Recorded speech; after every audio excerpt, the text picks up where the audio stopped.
जय श्री कृष्णा दोस्तों। आज की कहानी है एक विधवा लड़की जिसको खाटू श्याम जी ने सहारा दिया। तो चलिए शुरू करते हैं। बाबा खाटू श्याम जी, जिनके बारे में ये कहा जाता है कि वे हारे के सहारे हैं, उनके दरबार में आने वाले हर भक्त की कोई ना कोई कहानी ज़रूर होती है। किसी के साथ कोई चमत्कार होता है, किसी भक्त के बिगड़े हुए ऐसे काम बन जाते हैं जो असंभव है।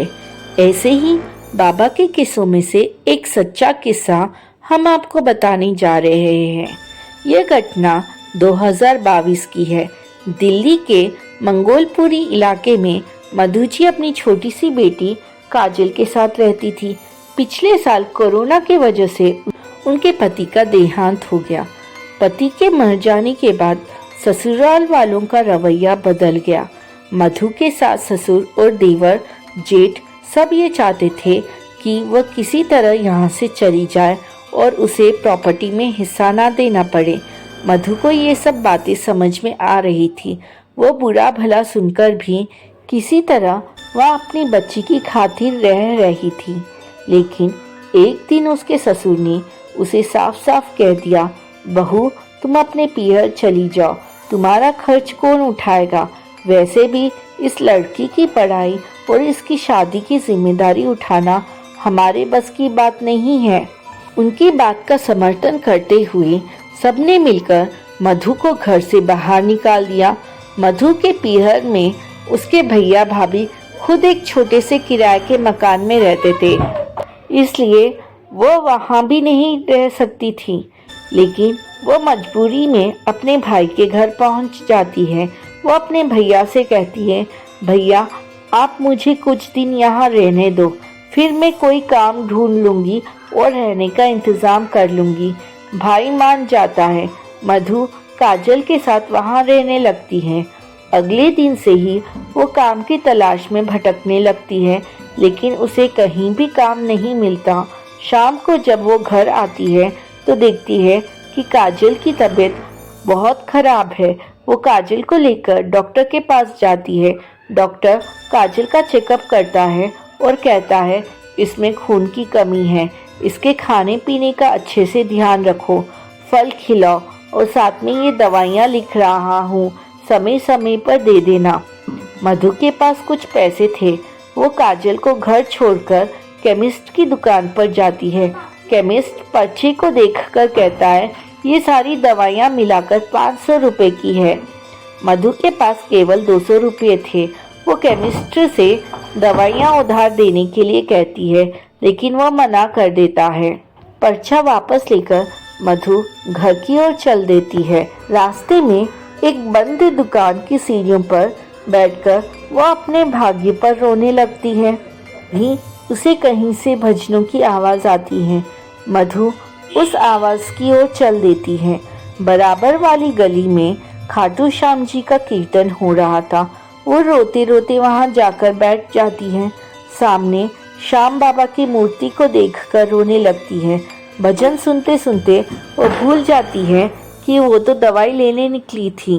सब हारे के सहारे की जय जयकार कर रहे थे, लेकिन मधु इन सब से बेखबर बस रोए जा रही थी। बैठे बैठे कब घंटों बीत गए उसे पता नहीं लगा। जब कीर्तन खत्म हो गया तो प्रसाद बांटा जा रहा था। मधु ने भी प्रसाद लिया। वो प्रसाद लेकर खाटू श्याम जी की मूर्ति के पास बैठ गई। उसने बाबा के चरणों में सर झुकाया। रोते हुए उसने बाबा से अपनी बेटी के लिए प्रार्थना की। जब वो कीर्तन से बाहर निकल रही थी तो उसे दवाई की याद आई। पर्चा देखकर एक हाथ में प्रसाद था, लेकिन वो 200 रुपये कहीं नहीं दिखे। फिर उसे याद आया कि वे पैसे तो उसके हाथ से बाबा के चरणों में गिर गए। मधु घबरा गई। अब मेरी बेटी का क्या होगा, यह सोचकर वो रोने लगी। पैसे वापस मांग भी नहीं सकती थी, वहाँ तो बहुत से लोग पैसे चढ़ा रहे थे। वो वहीं खड़े खड़े रोने लगी। फिर मुड़कर घर की ओर चल दी। तभी उसे किसी ने आवाज़ दी। मधु ने पलटकर देखा। एक आदमी जो प्रसाद बांट रहा था वह उसके पास आया और बोला, बहन मैं तुम्हें बहुत देर से देख रहा हूँ, तुम जब से आई हो बस रो रही हो, क्या बात है? मधु ने कुछ नहीं कहा और वो चले गई। लेकिन उस आदमी ने कहा, बहन, मैं तो समझ रहा था तुम बाबा के गुणगान सुनकर खुशी में रो रही हो, लेकिन लगता है बात कुछ और है। मुझे बताओ, तुम कौन हो? ये कीर्तन मैंने ही करवाया है। बाबा के दरबार में कोई निराश जाए यह सही नहीं है। बताओ क्या परेशानी है? मधु ने रोते हुए उसे सारी बात बता दी। तब उस आदमी ने काम कर रहे एक लड़के को बुलाया और मधु के हाथ से पर्चा लेकर उसे दिया। 1000 रुपये दिए और कहा, इस पर्चे की दवाइयाँ और बाकी बचे पैसे फल लेकर आओ। उसे भेजकर उस आदमी ने कहा, बहन, जब तुम निराश हो गई तभी तुमने बाबा के भजन सुने, जिसे सुनकर तुम यहाँ आई। बस समझो बाबा ने तुम्हें बुलाया है।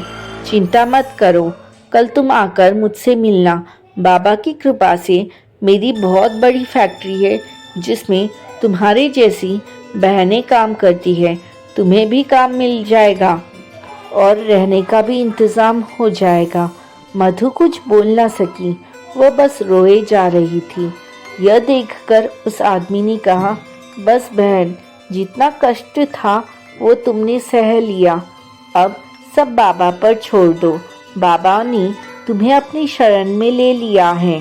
तभी वो लड़का दवा और फल लेकर आ गया। उस आदमी ने फल और दवा मधु को दे दिए। मधु उन्हें धन्यवाद कहकर घर आ गई।